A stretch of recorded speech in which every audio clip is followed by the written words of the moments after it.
See. Okay, we're live. Welcome to Bunto's What's Left of It Hangout for this holiday weekend. I hope you're all doing well. I hope this isn't Drool-monkey boring too much. Yeah, Drool-monkey. Just the way I feel right now. I have Lucia Jennings, we have Lindsay Lou, and of course we have Bob Cross from Scotland. We're talking about G-plussers that actually can elicit some sort of emotional response from the people they talk to. You know, some people characterize that as trolling. You know, to me, I just want to see if are these people reaching out to get some intimacy.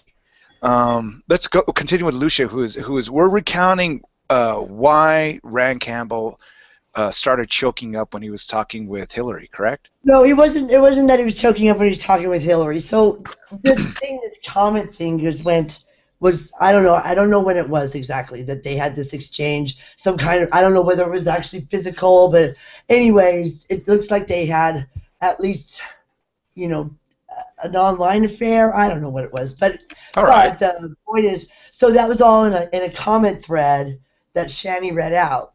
Right. And the point is, because Hillary was, I guess, saying this happened, like Rand was calling her a liar. It never happened. So that's why Hillary published the screenshots, right? Right. And so then after that, like about, I don't know, 12 hours later, Rand Cam made his own video in which he apologized. It seemed sincere enough. He apologized to Hillary and to the atheists, to the Christians, and that, I mean, it's perfectly, like, he should apologize to everybody, but, Okay, was it a therapeutic video that he was trying to make, like having some I sort don't know. of visible therapy? You know, it's hard to, he's a salesman, he's A character. yeah, and personally, Okay, well, that's whether it was I think, for me, this is all like, it's you know, that in that audience hangout, they were like, oh, you know, her presenting like how we should react to it. It's like, I don't think that we should have a plan on how we react to stuff. Like we just do that, and I think, to me, it's just human drama. It's just, yeah, it's not. It's all yeah. This, in fact, what's happened over the last couple of days, this is more human drama than most these kinds of dramas, right? So because there was actual feelings there, it seems, and actual stuff was done in the real world that was bad, and you know, it's not just Brett Keane turning somebody like, oh, whatever on, and it's not just somebody calling out somebody. So that part of it is very real, and I don't know how sincere his apology was, but Hillary doesn't buy it, and that's where it stands now. Interesting, Lucia. Lindsay, are you there? Lindsay, is this art? You have to turn your mic on, honey. What do you mean art? I mean, is it like an art show? Is it like a telenovela? Is it like a soap opera? Is it like something that you watch? We need to see Rand Cam show emotion, right? I don't care about Rand Cam. He's so a narcissistic, egotistic idiot. Well, do you know who I am? I'm Rand Campbell. Yeah, man. That's his saying. If you don't know who he is, he automatically becomes, oh, you don't know who I am? Well, you're important. I'm important. I'm going to make you a Christian. Okay, so Rand Cam cries on, and it doesn't affect you on YouTube. He starts choking up, and you could just not care. I've met him twice on here. I'm not Christian. I don't care about Christianity. The whole atheist-Christian conflict on YouTube or on here. I don't care. Religion's so overrated. Yeah, well, okay, but I mean, so the guy's choking up on TV. You don't care? Why is he choking up? Because his love life was revealed, right, Lucia? Yeah, and then he also said a lot of things about not being Christian. And it was like 30 minutes long for Shani just reading it. It was like 30 or 40 minutes long. Okay. Oh, that whole thing chanting for Christ and I don't know. I didn't get into that. I saw it. I'm like, whatever. I find it fascinating. I mean, I find it really interesting and fascinating. Well, did you think it's delicious, Lucia, to see somebody reveal themselves? I don't think it's delicious. No, I don't get. I don't get like say if G-Man was caught, like when G-Man is caught out, like with stuff, I get a tee hee hee ha ha because Okay. he's a foul person. But this, like with Rancam, I don't get a secret pleasure from it. I just get. It's just. I mean, come on, it's not like I don't. I don't follow the Christians, right? But through the atheist channels, I know I see these people for months and months, and they say rotten things, and this happens. I think it's kind of I mean, I would It be adds like a depth. It adds like a wider. for one thing, yeah, and plus, like I don't find shame in finding the human drama entertaining and fascinating. Okay, Bob, is there some sort of Yes. psychological angle on this as far as people revealing themselves this way on YouTube and G Plus Hangouts? I honestly think I'm missing some required reading here. I'm not sure what's going on. Okay, Bob, I if want you to say something like really quick, like oh, I forgot what it was. Sorry. well, Bob, if you see somebody like crying on Google Plus Hangout or YouTube, are Oh you yeah, I think wondering the what's thing going is on for there? me. Are you Most talking about like live, or are you talking about on a hangout like this? How about either way, like a live hangout? If I broke down in tears and you're watching it, wouldn't you like kind of wonder what was going on? You'd be kind of fascinated to see why I was displaying this sort of emotional intimacy. Well, it depends how genuine it is. You can generally tell who's doing it just for extra views and who's doing it because they're No, this was real like yesterday. that. So that's the first thing you look at, Bob, to see if it's genuine, if it's real. Yeah. Why? Why don't you just take it on face value? It's an expression. That might be an expression, but it means more if it's genuine. I don't understand, Bob. You have to explain yourself, please. Well, if someone's on, I mean, I'm not entirely sure what's happened, to be honest. Bob, Can let me lay it down for you. Somebody is Yeah. displaying emotion out to the world, broadcasting emotion. How do you try to understand it? Once Crying. again, I'd say it depend on how genuine it is. I think that's a big factor because there are people who just do that as a display to, get more views or Okay, sway the so those balance of people power. that are doing that, they're doing that purely to gain an audience, Or as tactics to get people on their side. to get people. Or it's addiction to having playing out your stupid life on in front of the camera. Very in good front point, of Lucia. YouTube. Okay, like when I asked Nadia today earlier Hangout, remember she said this is a Poe Hangout, poo the Poe or whatever was the name of her Yeah, Hangout, and I yeah. said, well, Nadia, are you a Poe? And she says no, and I said, prove it. And then Yeah. the first thing that she volunteered was how consistently she has Hangouts. So I didn't say anything at that point, but I said, well, you just gave yourself away that that's what you need as an audience. Yeah. You know what I mean? I mean, anything for the audience. Hey, Bunto, I hate to do this, but I have to go. Rats. Anyway, Rats. Lucia, thanks for coming, man. I hope you can. If we're still going on, please come back. Okay, well, thank you. Bye. Catch you Bob. later. Bob, I know you don't like to talk extrapolate, but this is a hangout where you're going to extrapolate at length. Please, Oh, God. I want you to tell me what feelings you go through when you see somebody actually revealing themselves as honestly as you can detect in online, YouTube or Hangout, please. Online, it depends on the context of how they're expressing themselves. If it's something that I can feel genuine empathy for, then yes, I do find that quite, well, Amusing. interesting. Interesting, okay. But if it's just something, I mean, I've known there are a lot of YouTubers out there that just do it for the, for the drama or the extra attention, the views, stuff like that, and accusations get thrown here and there, and I don't really have time for that as much. Okay. For example, let's say if G-Man broke down on camera, wouldn't that be out of character? Yeah, actually, G-Man's He has actually apologised a few times on Okay. his YouTube channel, and that was a bit unusual as well, but he's more likely to throw tantrums, I found.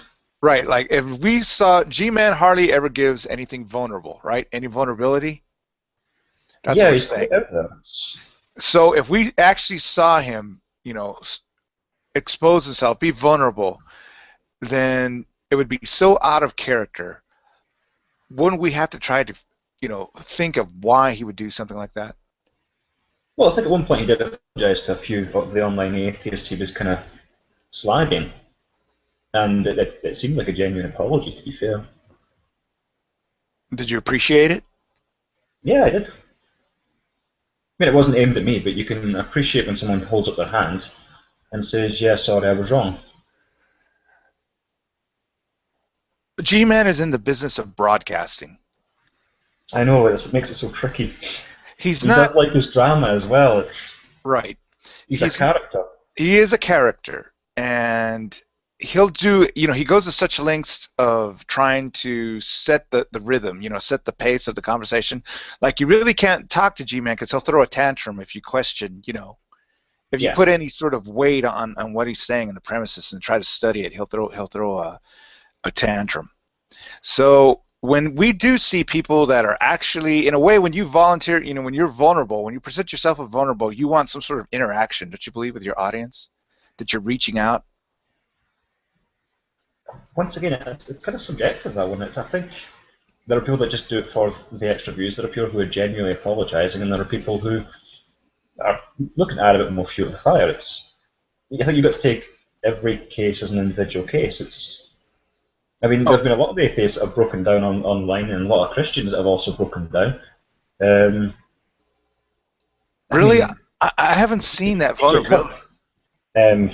He was one of the few that he didn't exactly break down, but he came forward and said he was depressed and a few other things. Okay. And you can kind of tell it was genuine. He's not the kind of person to put that information out there if he's not being serious about it. Okay, so it was surprising. It was new. Very. All right, so let's go ahead and really whittle this down. Okay, G-Man is broadcasting. Have you yourself ever encountered a person that has maybe emotionally affected your emotions, just on a one-on-one conversation in Hangout, YouTube, whatever? Hangout or YouTube? You thought about it later and you said, wow, I was actually, what this person said, mattered. It affected me. Yeah, it's a really strange story, actually. She was a YouTuber, and she put up a video. I got linked to it through someone else, and her video was she was asking her father to stop following her on YouTube. She found him as a new follower, Okay. and he had basically abused her, and she put out this very heartfelt message. And a few people reacted to it as well. I don't think they had much business reacting to it. When she had a message out there, there's no need for people to put anything extra on it. It was just her asking her dad to stop following her. Interesting. And, well, yeah, it did seem very genuine. If it was fake, then she's done a good job, I'll tell you that. It was very convincing. Okay, Bob, would you be bothered if you discovered somebody affecting you emotionally that way, through a Hangout? Be bothered? Would you find it disturbing? No. Why? Because I value empathy. Okay, so you could forego proximity because people usually go, well, they have to be in the same room with me or staring me face to face.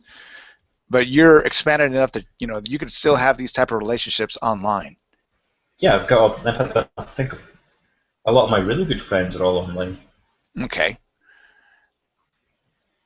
How deep should the internet relationship go, Bob? Well, can I say something? Go ahead, Lindsay, please. Okay, well, like in Hangouts, I'm more troubled with the amount of people that don't do anything in a Hangout. When one person is being abused, and then other people will either laugh at the situation or they'll remain silent. They disagree with what's happening, but they don't say anything. Like, I've only met one other person that will stick up for me. Right. On here, like he'll speak up, and that's Trevor. If you know Trevor Vision, Not yet. he'll also tell people to fuck off when they Okay. like troll my page. So, Okay. but what about? I'm sure there were people that were on Rancam's side that saw Uh-huh. him crying. Well, let me ask you this, Lindsay. What about those people that are still inhibited that they can't contribute? You know, they're in the Hangout, but they're so shy or so fearful of, sharing their emotions that way. Do you think that could be a possibility? It could be a possibility, but I think really what we're lacking on the internet is that we forget that there's another human being on the other side of the screen. Okay. You want to elaborate, please? We need more empathy, sympathy, Okay. compassion. Why? Because would you like if I walked up to you and said, "Hey, douchebag, how you doing?" Would you punch me in the face if I was in person? You bring up a good point. How serious should we take the other person, right? Yeah. Or like what Sty did to me. Should I? If he said that to me in person, I would probably punch him. Help, young. Well, you know what I think Sty was trying to do? And I don't know if you see it, but I think he was trying to reach out to you. I think he judged me. Well, he'll judge people, but then he'll poke them with a stick to get the response that he needs. See, Pyong, how are you doing? What up? How you doing? Can you hear me okay? Yeah, we can hear you. Pyong, this is my friend Bob Crofts from Scotland. Hi, Bob. Bob, How's this it is going? Pyong. Yeah. Yeah. My name's, you can call me Eric if you want. That's Eric my real Pyong. name. I prefer Pyong, but yeah, either way. I prefer Um, Pyongyang. Pyong, how serious should internet relationships go? I mean, have you ever had the experience where somebody has affected you on a G Plus Hangout or YouTube, and you thought about it later and says, "Wow, that person actually, affected my emotions." Only you, Bunto. Only you, No baby. way. What came to my mind? Remember when we were that last Hangout we were in, where that guy was doubting that Christopher Hitchens was an anti-theist, right? What the fuck factor? Okay, the reason he affected you, Pyong, is because his idiocy, his inanity, and his willful denial of the truth. That affected No, you. no, Father Bunto, no. He didn't even he didn't even start to touch me until he said, "You need to go back to grammar school." You got so mad. What an asshole. What the that? Well, you were on his team, Lindsay. You're like, yeah, no, that's Well, and I talked about that with my friend. Okay, I'm like, if I said that I wasn't an atheist, but I was as an anti-theist, does that make me an anti-theist? No, no, that's No. not. It wasn't the sentence though. He said, "I'm not so much." Right. An atheist. Right, an atheist as I am. Well, he didn't say as I am, but as an anti-theist. And then he goes on to talk about why he's an anti-theist. It was, I think know. I clarified afterwards. Okay, so you're back on the winning team now. Is that right? Is there really a winning team? Yes, Yeah, there is. my Lindsay. team. Yay, Me knowledge! and Father Bunto and Bob. That's on knowledge. We're on the other team. Okay, looking from the outside, Pyong, tell me what occurred when you finally blew your lid. I mean, didn't he finally touch the right button? I didn't blow my lid. Well, how'd you characterize it? How'd you characterize it when you finally said, I asked enough him what he is thought enough? it meant. I just did it in kind of a... No, well, you had a moment there, Pyong, where you just said, "Oh, please, idiot," and I mean, it developed beautifully. But I mean, there are these people online who can actually touch your buttons, either willfully or unwillfully. Well, it's just when they get insulting, that's all. But as far as like somebody having an impact on my life online, I would say yes, but in a positive way. Okay. But I'll agree. like I used to play this game called Lord of the Rings Online, and I met this wonderful woman named Maria Rodriguez, and we became pretty good friends. I don't talk to her anymore. We just lost touch with each other, but it was fun. I mean, there's only only so far you can go, Right. make online. But I really appreciated her company, and that was valuable to me for sure. Yes, Uh, I also believe when people volunteer wisdom, I take away from that too. okay. Like talking to you, and then I think about it later and it says, yeah, now I know what he means. See what I mean? So that to me is Oh, also you're too kind. Yeah, no, value. I'm just full of nonsense. Okay, but okay, Pyong, let's talk about people that are revealing emotions online. Okay, they're Okay. broadcasting vulnerability. Why do they do that? I have no clue. Are they trying to reach out, to get some sort of empathy or just feel something in their life? Yeah, I don't know, man. You'd really have to. I guess you'd have to ask somebody that does that. I don't think I do. I mean, well, I guess I'm vulnerable. I don't know, but I'm not sure, man. You mean like who are we talking about? Are we talking about Lady and Nadia again? Well, what happened was Rancam had some sort of close relationship that got revealed, and you'll laugh with who? Do you know who it was with? No, who? Hillary. In real life? I know, it's... Anyway. Well. Anyways, Stop interrupting me! You're interrupting me again! No, you have to say that about 3 times slower. Anyway, what happened was this was revealed, I guess, in the past couple of days, and then Rand made a response video to it on YouTube where he actually choked up. Oh, sweet. So, he was reaching out. I call that reaching out. Bob said it. He has to detect a genuineness first to see if it's actually, well, an attempt at garnering viewership. Uh-huh. Bob, is that what you said? Yeah, something along those lines. Yeah, the ubiquitous creation of drama. Well, didn't Rand do the right thing then? Spectacle. Oh, I don't know. I have no clue. I don't know what he did. What did he do? Well, apparently he had a back and forth with Hillary, Uh-huh. and then he rage quit or something, and then he put a video out the same day later on, and he choked up in it. Really? Did he live with Hillary?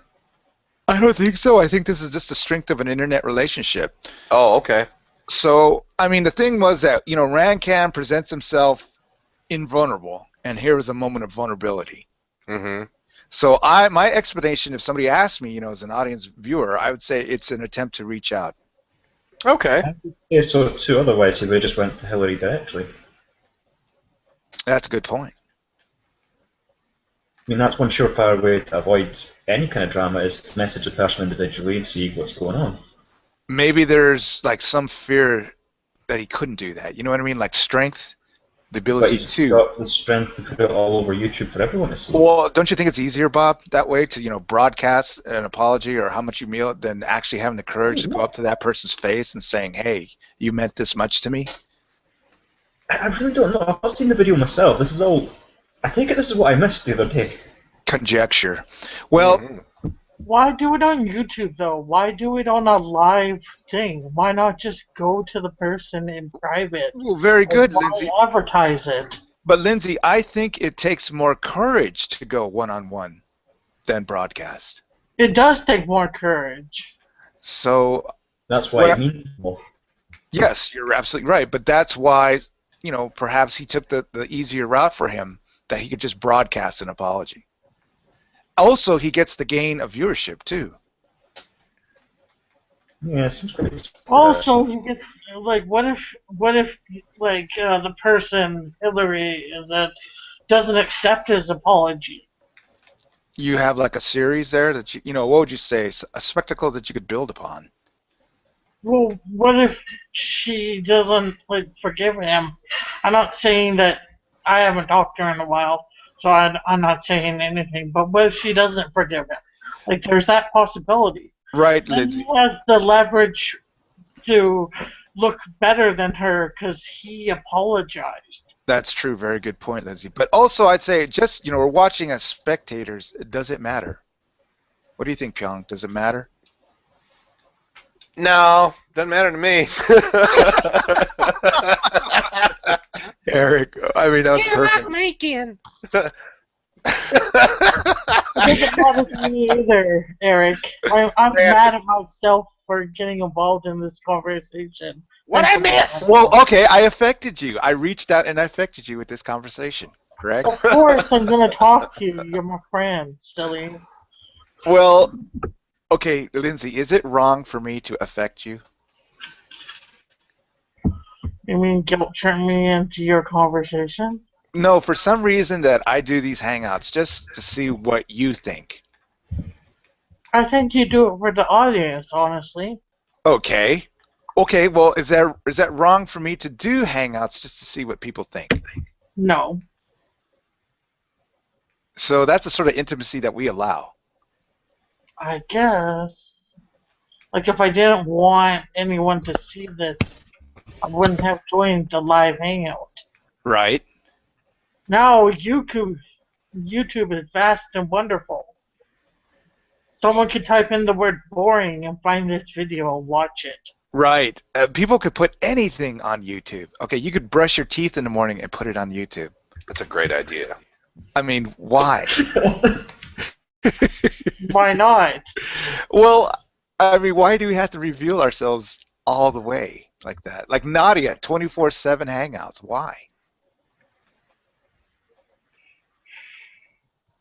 I don't know. Maybe we're just all attention whores. She needs the audience. Well, it's just like, I don't know. A celebrity? Celebrity. Google Plus celebrity. She is a Google Plus celebrity. Pyong, do you need an audience? No, I personally don't need an audience, but I think about that. I make YouTube videos, and I'm constantly trying to think of content, what would be interesting, or something that I would like to do. Right. Or maybe it's a editing trick, or something that I've learned recently. But no, but I do think people are really interesting, and I think everybody's got a story to tell. I've always loved storytelling and listening to stories. Mm-hmm. And so even though it might seem mundane, some people like brushing their teeth or something, I wouldn't go that extreme maybe. But no, I enjoy it. I enjoy kind of getting a glimpse into people's lives and how people think, and it's just fascinating to me. Okay, let's say you start... Okay, go ahead, Lindsay. Well, like, this whole conversation thing isn't new to me. Because, like, I've been doing the whole conversation thing.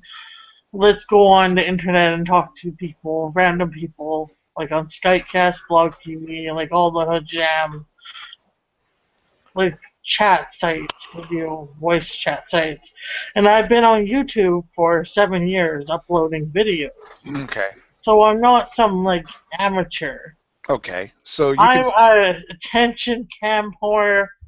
Like, I don't understand why people like my boring, pathetic life, but for some reason I bring entertainment to people. And that brings joy to my little art. It goes a thumpa thumpa thumpa. Bob, what do you think? You concur? Is that why people expose themselves? Well, I think it goes further than that. I mean, I do agree with some of what Lindsay was saying, but we've also got this, as human beings, we've got this inherent desire to build an identity for ourselves. You see this just by the clothes you wear, the places you eat, your tattoos, and this is just a build-up from that, because we've now got access to some really good technology, actually. I'm quite grateful to be alive at this time, because we can just upload things. We don't need to get signed or anything. If we want to start a band, you can do it all from your garage now. It's easier. So, yes, it's given us a great way to kind of remake our own lives, if you will. And we can build communities online rather than, if you're just in one city, you might have trouble fitting in. So it's a lot easier to build a community online and draw together people that are like-minded. Now let me ask you this, Bob. okay, if you started doing that and found somebody got attached to you, you know, latched onto you, I mean, wouldn't you feel obligated to your audience? In what way? Like you put out I mean, constant keep in mind, I videos. don't actually do YouTube videos or anything like that. I'm not really. You do like constant YouTube videos, maybe a couple of constant hangouts, and then you find you developing a fan base. Do you feel obligated towards your people that have latched onto you? I think it's some way I probably would, but I think staying true to your own content and who you are is a big deal, really. Would you appreciate it? Would I appreciate attachment? I'm not sure I would actually. How about you, Pyong? You put out some videos, do a couple of hangouts, and you find to your surprise you have fans. Yeah, I wouldn't call them fans, but I put out videos that are basically gags. They're just stupid fun things for me to do. But I was honestly surprised that I had, for example, one fella named Leo DS, really nice guy, Mm-hmm. and I have no idea why he likes my videos, but every video I can always count on him to come and make a comment. Right. And, Plus someone put a comment. and I was surprised by that. I was like, I didn't realize that it would be like creating a social group. Mm-hmm. I didn't understand that dimension of it, but it's quite pleasing to me. I think it's great. I go comment on his stuff, and then I haven't met them, but I've been introduced to people who also comment on his stuff, and it's really kind of fun. It has led me to perspectives that I would not have had without it. The other thing I'd like to say is I got Noel Plum. Do you know Noel Plum 99? Not really. Yes. Oh, tell me about him, please. He's For our awesome. audience. He's Okay. awesome. And he's very intellectual, and he talks about feminism and atheism and all kinds of, mostly atheism. Most things pertain to atheism. But I would go and comment on his videos, and he's got a lot of subscribers compared to me. I've got like 3, and he subscribed to me. And when he subscribed to me, then all of a sudden I felt this pressure to produce something that was worthwhile. See, that's an interesting effect, a very interesting Yeah. emotional effect that he induced. Yeah, really. It was because of my appreciation for the stuff that he does, Unfortunately, I'm unable to come up with worthwhile content, so he's out of luck, man. Okay. So let's say we're watching the artist, okay, the Google artist.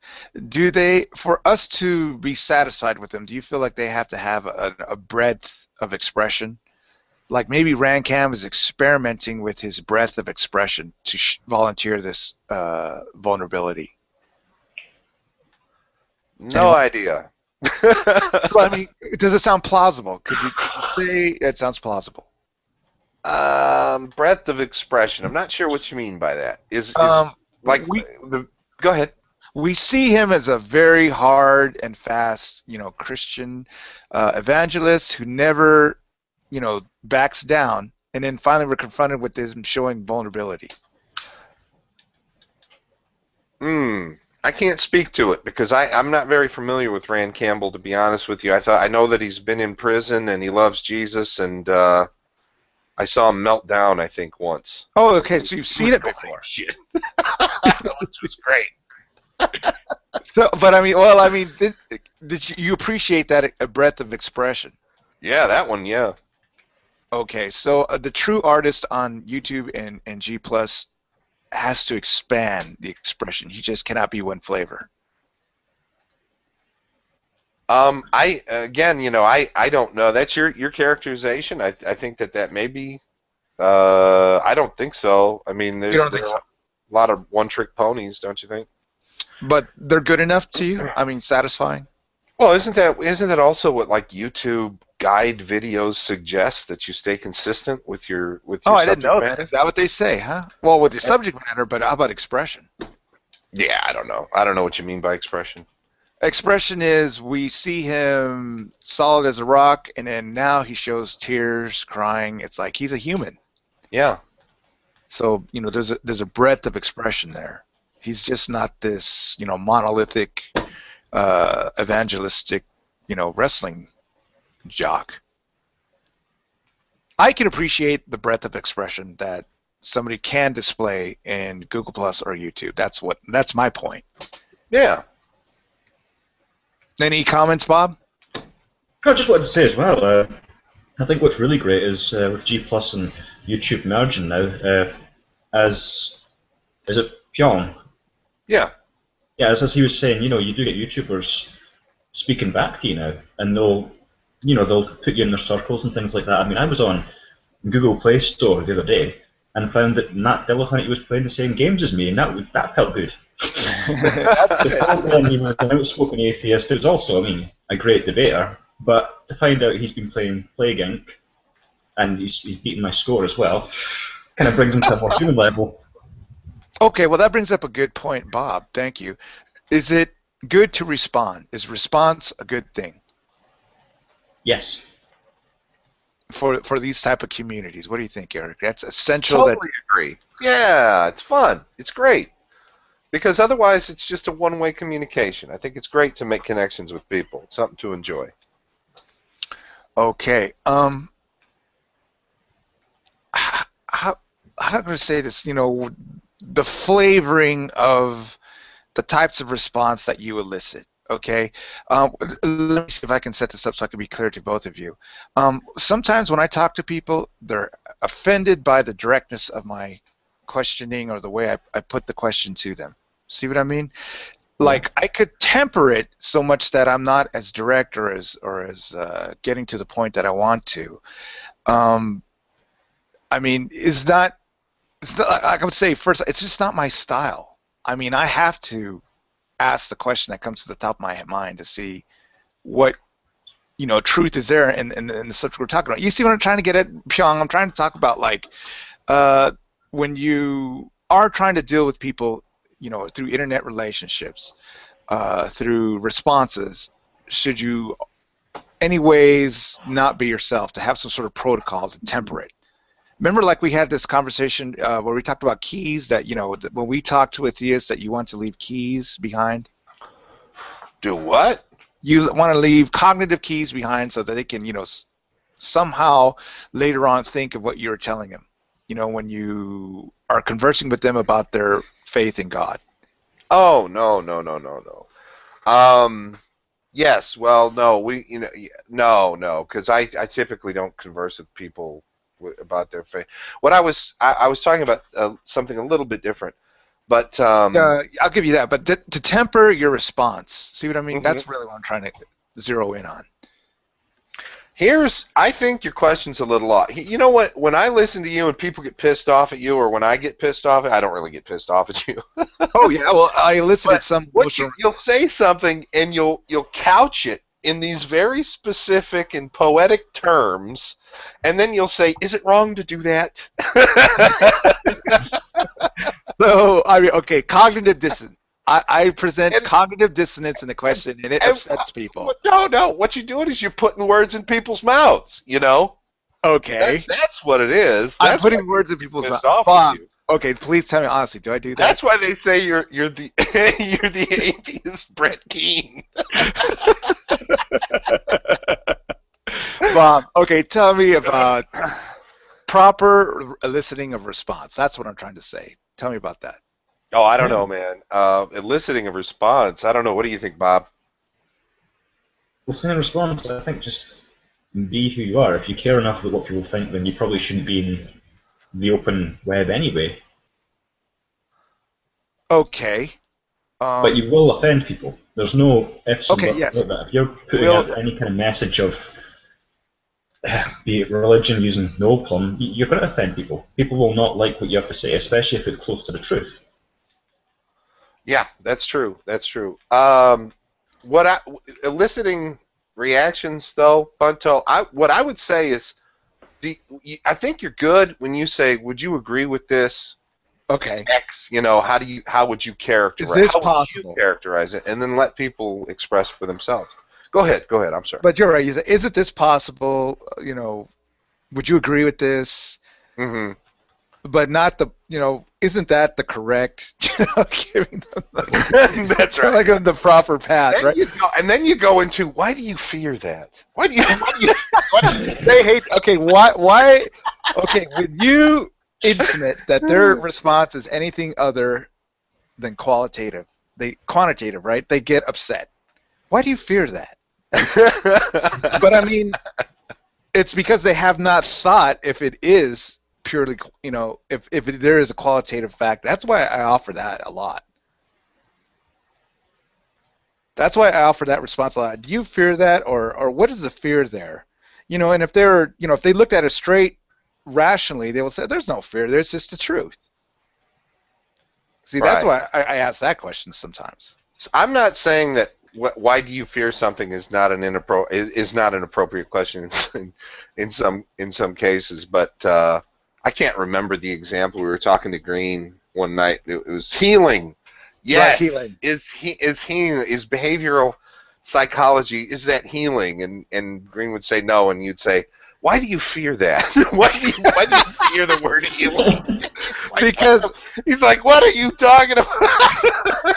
well, because I wanted to corner him because he was being so gauzy about, what is it actual medical science what his capacity was. I mean, does he heal people?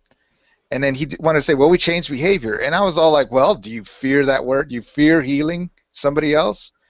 That's why I asked that question. Yeah, but that's my point. So you got to let people express themselves and just leave it. Okay, but how do I That's my corner thing. them? That's what I think. Well, yes, Eric, but how do I corner them? How do I make them? corner? Well, I mean, I want to corner him to stand at a position. He was not Well- standing at any position. Why? Yeah, but why?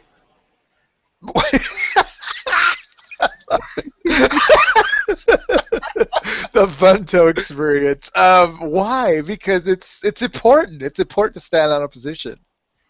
Okay. Well, then I would say I would start with a position question. Like what's your position on X or something like that. I think that would be much easier. But I think I did 50 minutes earlier. But he was just, I won't say squirrely, but he was just so evasive, and so I just wanted to. Again, that's because you were kind of putting your proxy characterization of a very subjective idea into a question and asking him if he agreed with it. When he said no, you asked him why is he afraid of it. I mean it just doesn't. Okay, well, I wanted to see. It's like watching. No, I understand what you were trying to do. I do. So, but I'm just letting you know. Okay, well, that's my perspective. This is a great subject here. Proper interviewership. Okay, proper interviewing. Okay. I mean, it's very entertaining and it's Well, there it's is proper interview. I mean, the interviewer has to give the person that he's interviewing avenues to go down. He can't necessarily like you pointed out a good point that I have this habit of saying, isn't that true? Mm. That maybe I should say, isn't this possible, or do you think that way? I should give them, avenues to go. I shouldn't necessarily just give them one street to walk down. Right. I think that's right. Now, the interviewer that goes for eliciting some sort of response or intimacy, is that wrong? Like, I need to know how fervently you believe in your position. Any thoughts? Is it wrong? Well, is it tasteless to do that? Should it be like this very polite PBS interviewer who'd never asked a tough question? I don't know. I believe, I came up in Mike Wallace 60 Minutes type of interview, the cagey interview where you really try to nail the guy. And I guess you could say it is kind of gotcha interview, but you want to say something that would, you really want to see if they're honest about the position. I love those interviews, the early 60-minute interviews. Mm-hmm. I get early Donahue. I love those shows. To me, he would just ask the honest question, and I would just love, finally somebody's asking these people where they stand. Okay, well, Bob, do you have any favorite interviewers? Not really. No.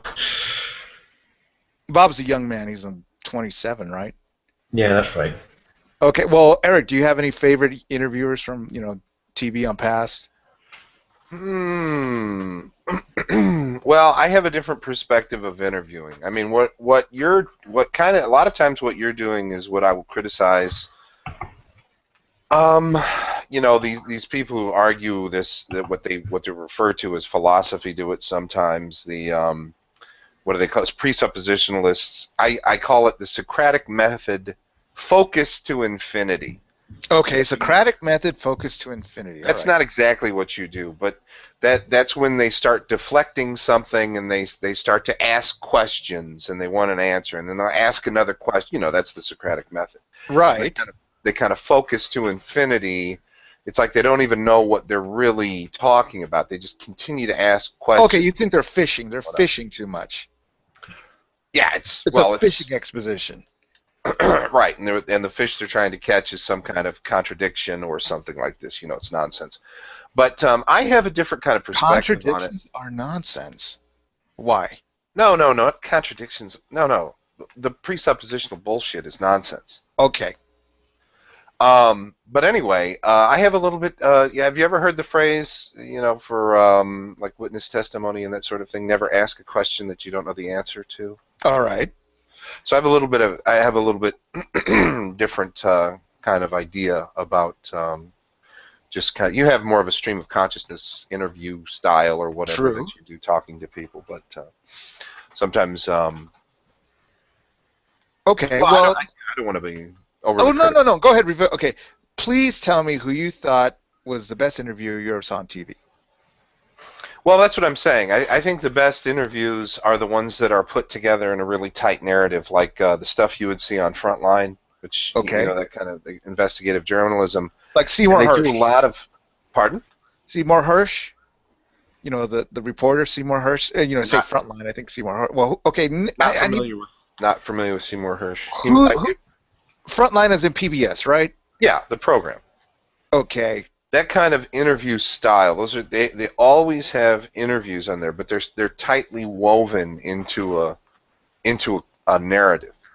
Okay. So that's kind of what I like. I don't know what you're talking about as far as. Well, yes. What I'm trying to say is when that is afforded to the interviewer, I can see them utilizing it. But let's say in a Google Hangout, you just meet people. Mm-hmm. You have to keep. You have to propel the conversation. That's true. So that's where I can think the benefits of stream of consciousness. Okay, well let me go that way, Pyong. Have you ever which interviewer would you know as a good stream of consciousness interviewer? Somebody that could just keep a conversation going. A talk show. I have no name for you. It's not something that I look at. You didn't like any talk show hosts? I would be hard pressed to recall actually having watched a talk show. What talk show are you talking about? Like Johnny Carson, or is that a talk show? Well, Johnny Carson could propel a conversation. Are you talking like Phil Donahue? Phil Donahue? Downey, that kind of stuff. Okay. Well, Morton Downey. What impressed you about Morton Downey? Nothing. Not a fucking thing. You didn't watch a couple of those shows, or you just watched one? Well, I probably watched some of one, and then I was like, oh, this is ridiculous. No. Well, the people were outrageously over the top.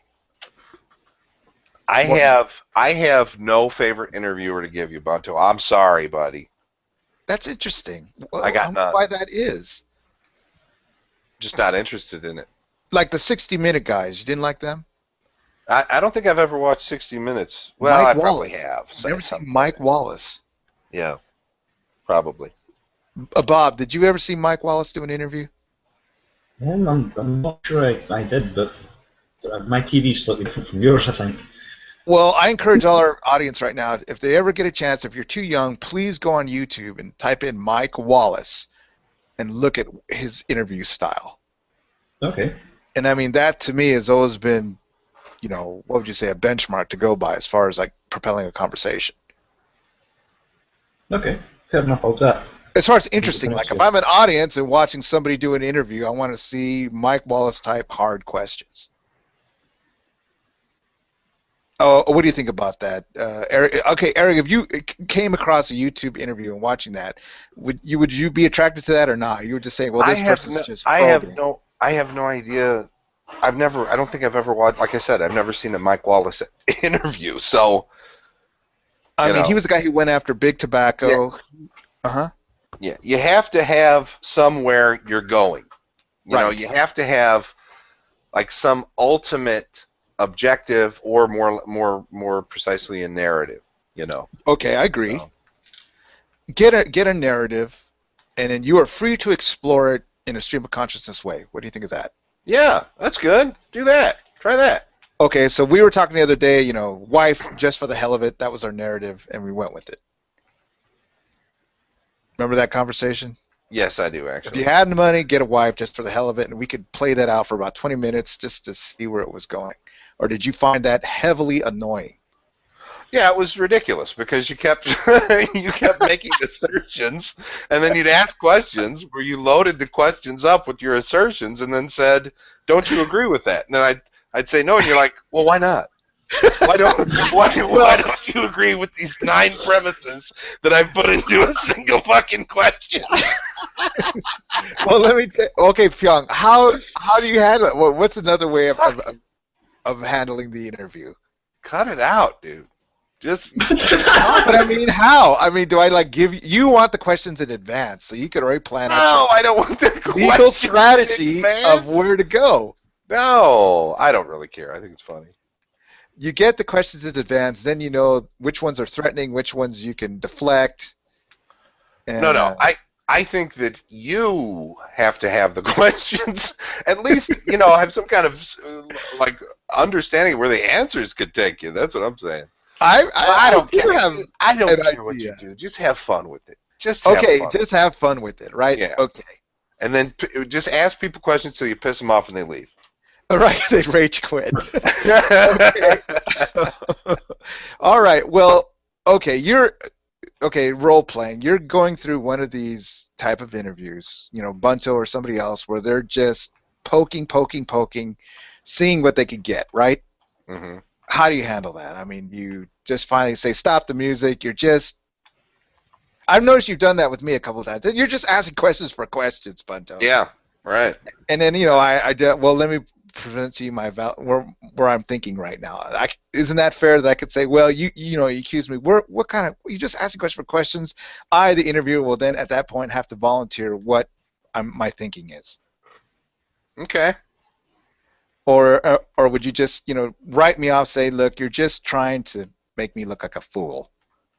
Oh, no, I don't think I've never thought that you were just trying to make me look like a fool. No. I don't know. The time I've said that was like when I would answer a question and you'd ask the goddamn question again. Well, because I'm looking, okay, it's not like I'm the perfect, I'm learning how to frame the question. Okay. All right. But, what came to my mind is like, not that I'm making you look like a fool. There are some people you can make like a fool, okay? Mm-hmm. And then there's some people that are just so under that.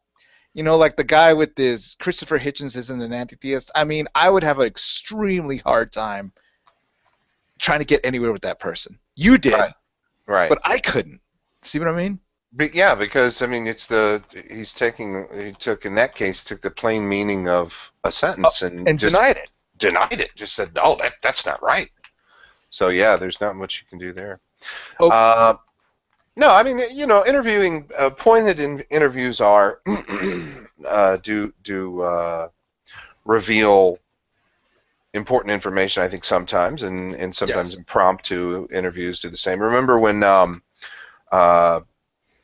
Governor Perry was interviewed? Well, he wasn't actually interviewed, but it was a pressed question at a debate where he said that there were several departments that he would eliminate. Yes. And he was asked by the moderator, well, which departments those are, and he said, the famous. Yeah.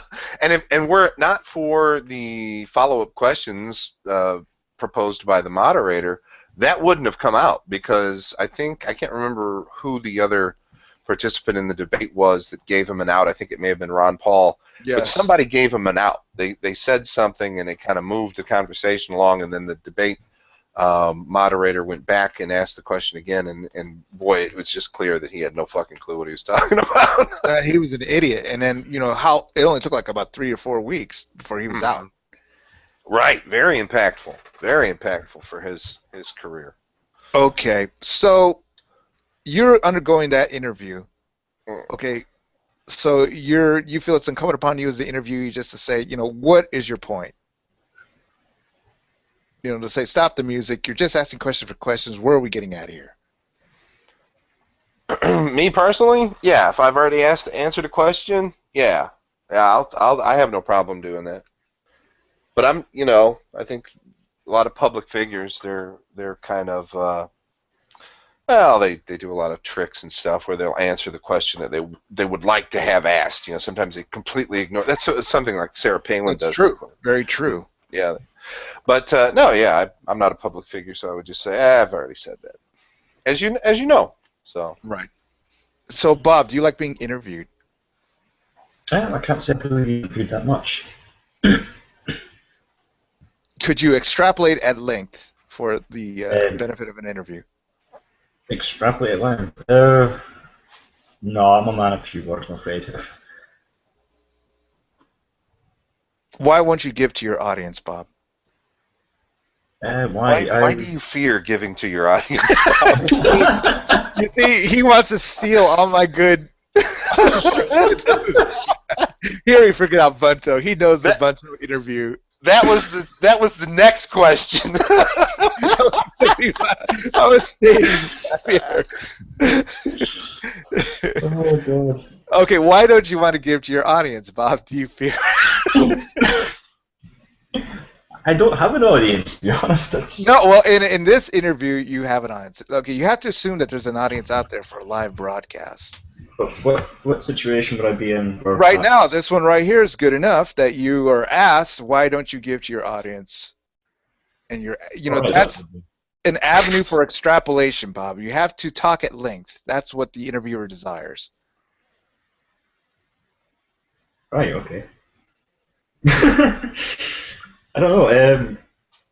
Unless it's a topic I know a lot about, I don't really feel it necessary to give just throw extra words in for the sake of it. I'd rather. I mean, I've been told that I don't go into length a lot by other people, but that's just me. If you went at length, on something that you knew about, and then after the interview somebody came up to you and challenged it, I mean, would that be something that you would look forward to or would absolutely fear to your heart? Somebody challenging your position out after the interview? I would be happy enough to speak to them about it. Yes. It's not really negative or positive. It depends on the person. If they're aggressive, then you know how those people go. Well, you would understand, Bob, that you actually somehow what you said touched this person. Wouldn't that be kind of satisfaction enough? I really don't know. I would. If somebody came to me after the interview and wanted to further the discussion personally, then I know that that there was, what would you say, benefits to having that interview. Hello, Fabio. Happy New Year. Hope you're doing well. Yeah, not too bad. Thank you. Happy New Year, you too. Well, our subject that we're talking about is the skill of the interview. I catch a little bit online, a few. Yeah. So. Excellent. So do you have any favorite interviewer or interview style, please?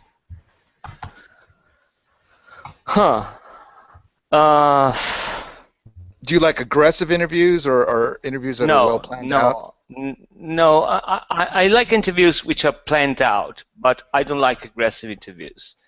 I don't like an interviewer which shows his point of view in an interview. I think it should be. I think that a good interview should give you the impression that he's neutral, even if he isn't. It doesn't matter. But it should give that impression, and to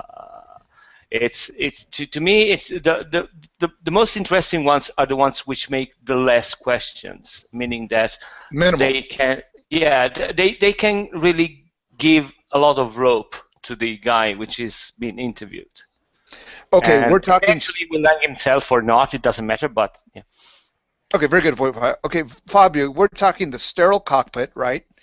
The sterile cockpit where the interviewer is neutral and it's up to the interviewee to reveal himself to the audience. Not be contaminated or tampered by the interviewer. It's not. I mean, I think it's more subtle than that. And every interview, I think it has a bias or an opinion on people interviewing. I think it's only human, so I think it's really hard to be completely neutral.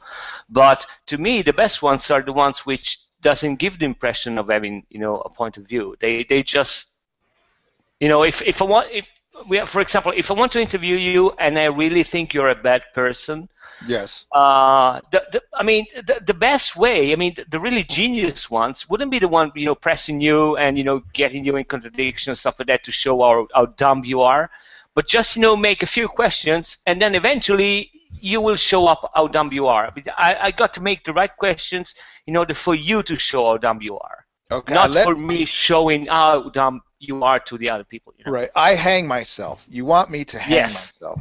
Exactly. Okay. Pyong, the adversarial interview or the adversarial method in law, does it work? Well, that's the that's the hostile line. witness. Right. That the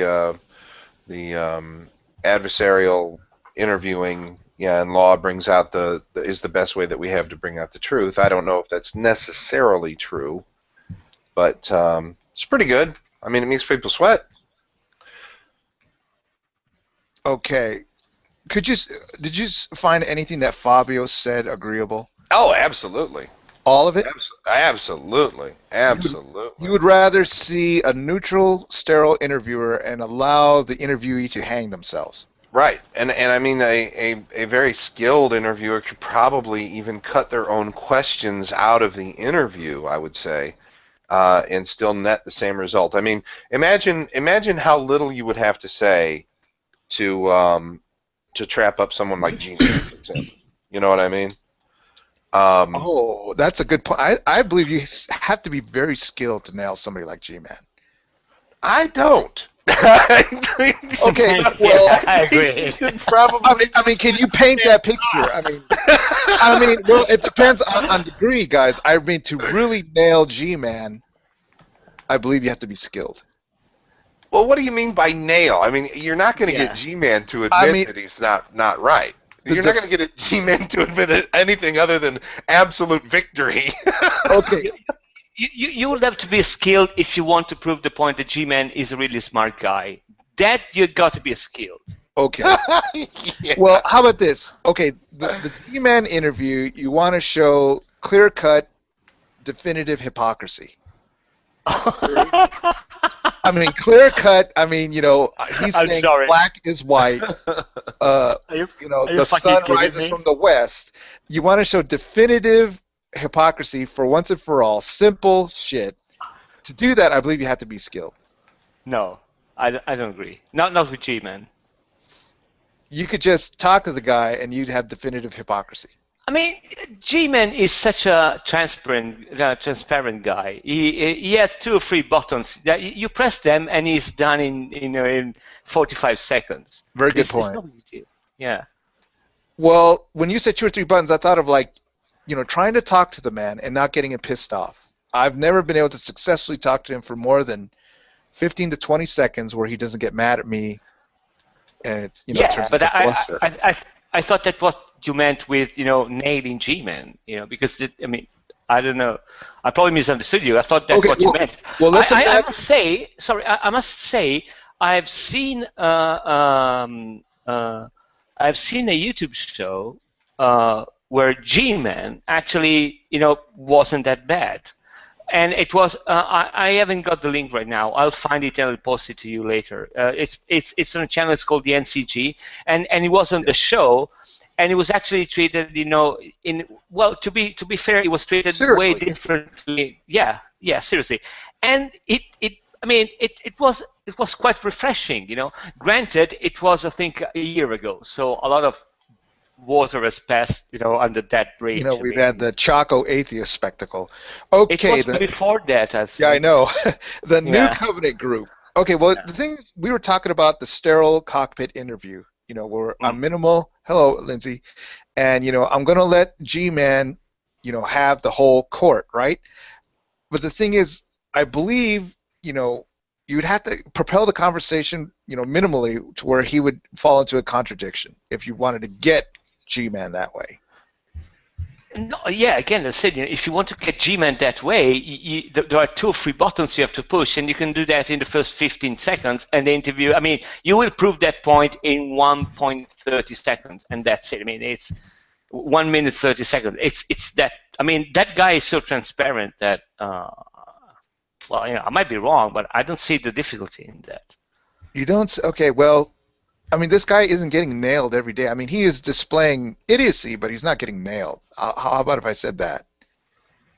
He's not being, exposed to where you could see it on his face, his hypocrisy. I always just read that he gets flustered at atheists. I don't read it like he actually realizes how tenuous his position is. Okay, hold on a second, because I think I'm not sure if I'm understanding you right now. When you say that, do you mean that you want to make an interview where he realizes that he's been shown his hypocrisy, or that would be optimum to the audience? That would be because okay. If that's your point, I agree with you. That's impossible. If that's the point, I totally agree with you. He will never realize that. That's a given, and that's the beauty of G-Man.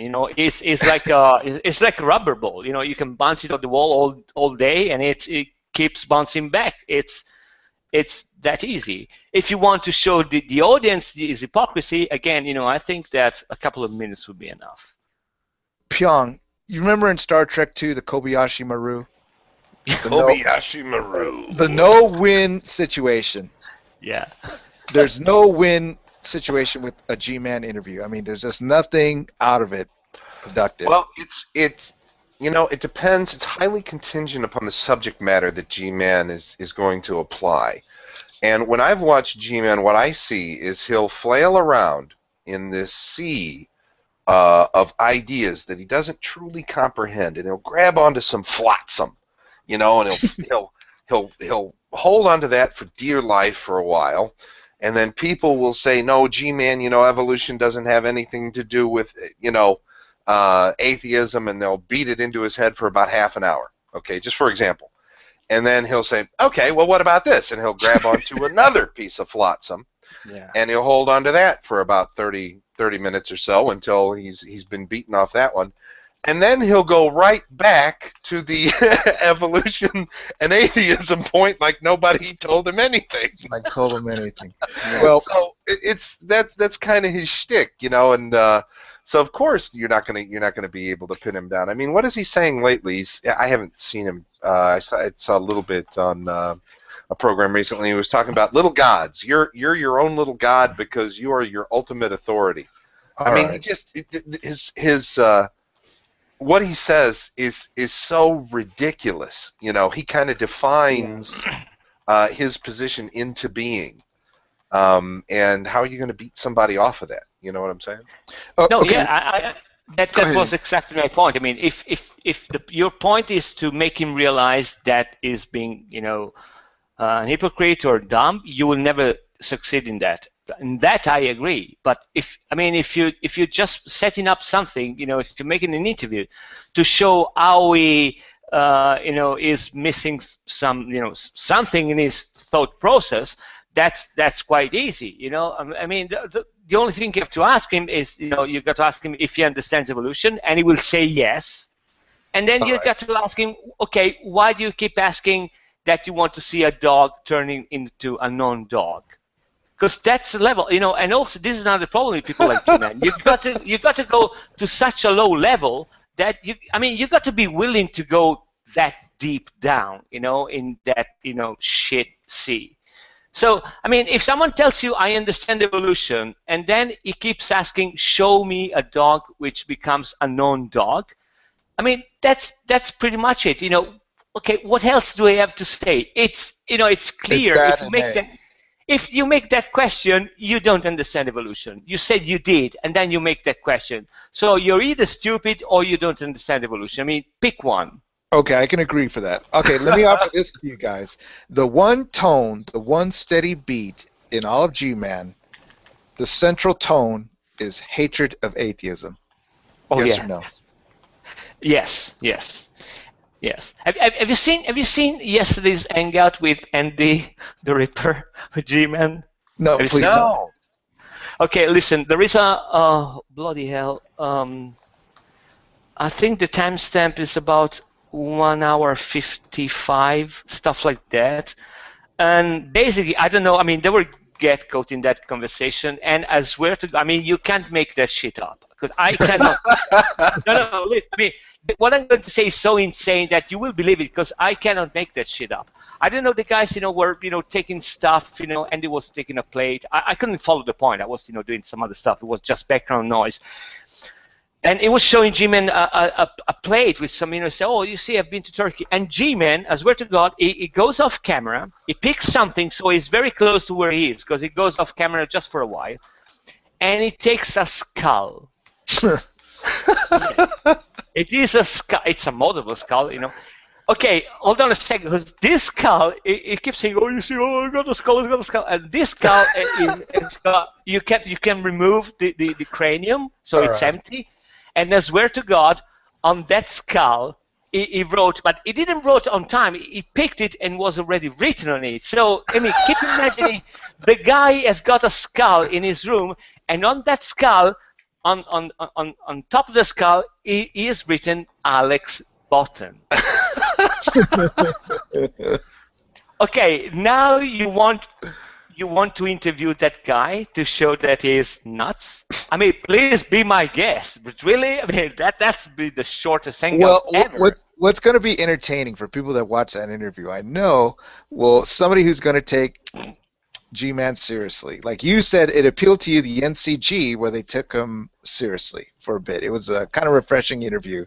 See if this guy had any stature, right? It was done on purpose. I can say that. I'm partially involved with those guys, and that was done on purpose.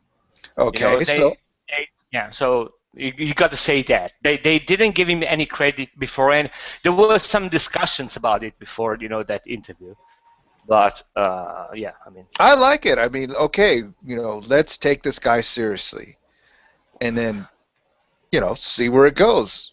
He could, if he smashes my head in as the interviewer, then I know that the other atheists will want to question,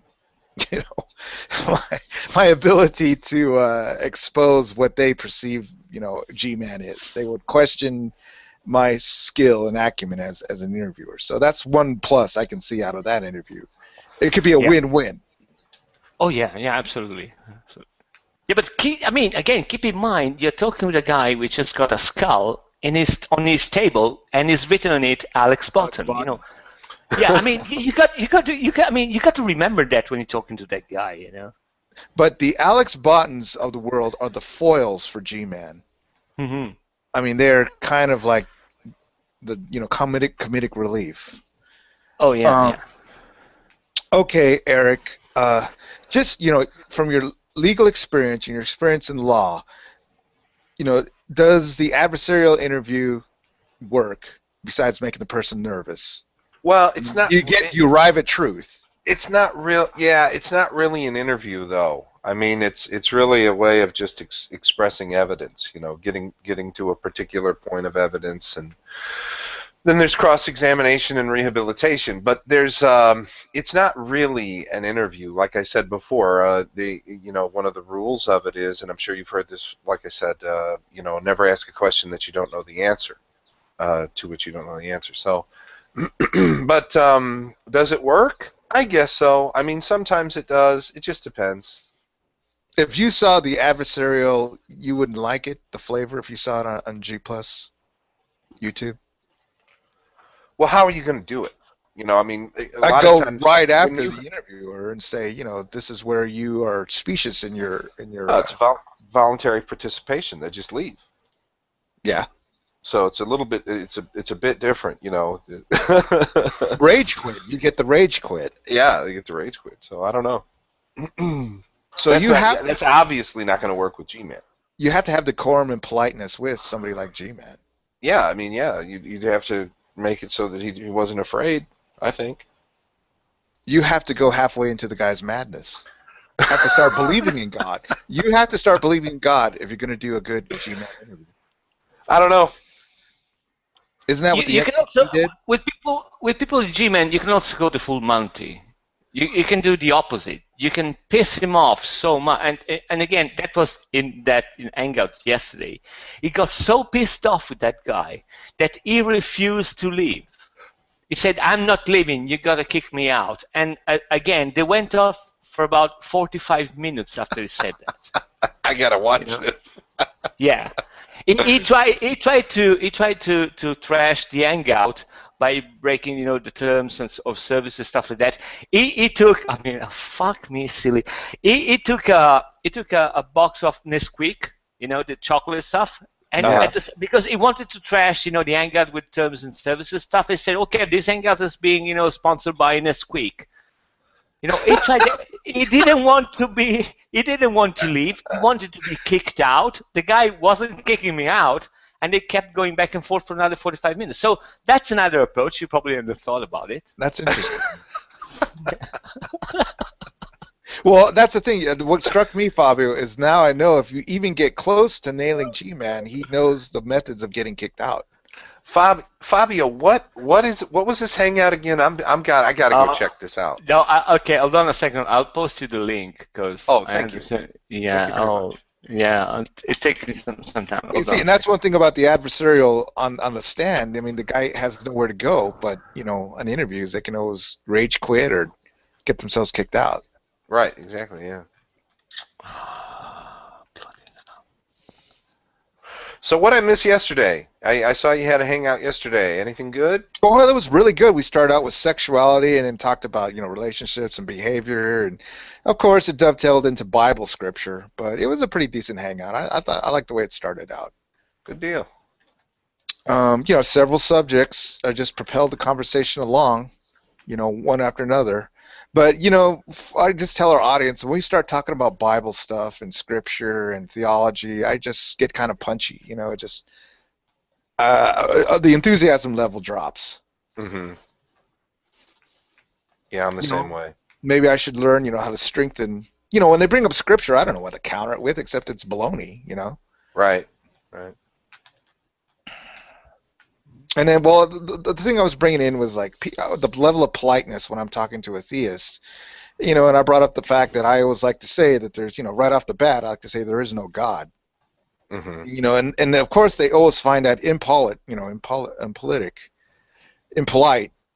that I, take it there. And I says, well, how's that incumbent upon me to be polite? Because science isn't that way. Science doesn't say, I don't want to hurt your feelings, but there is no unreality. They just tell you, hey, there is no unreality.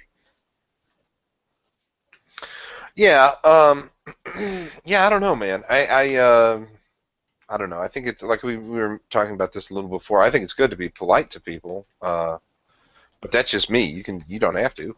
There's. But as far as making an assertion that there is no God, though, I personally don't do that because they think it's too positive. It's way too positive. Right. And I say, well, isn't science, say there's no God because they haven't proved it up to this point? Well, that's not how science works, really, though. You create a hypothesis and then you disprove it, and that's one of the reasons why I say I don't say that, because there's no way you could get affirmative proof. The absence of something doesn't prove that it doesn't exist. You know what I'm saying? The absence of something doesn't prove that it doesn't exist. Right. So we're going to bank on could, would, should, and uncertainty? No, the way that most people walk through reality is they don't believe something is true unless they have, at a baseline level, they don't believe something is true unless there is evidence sufficient to support a finding that it is more likely true than not. I mean, that's basically how it works. You qualify that with weasel words with most people. No, that's actually how people say. If you say something is true, then you believe that it is more likely true than not, right? Okay. I mean, you see what I'm saying? Like if we put it in percentages, you're saying, okay, 49% not true, 51% true. It's probably true in your mind. That's the baseline.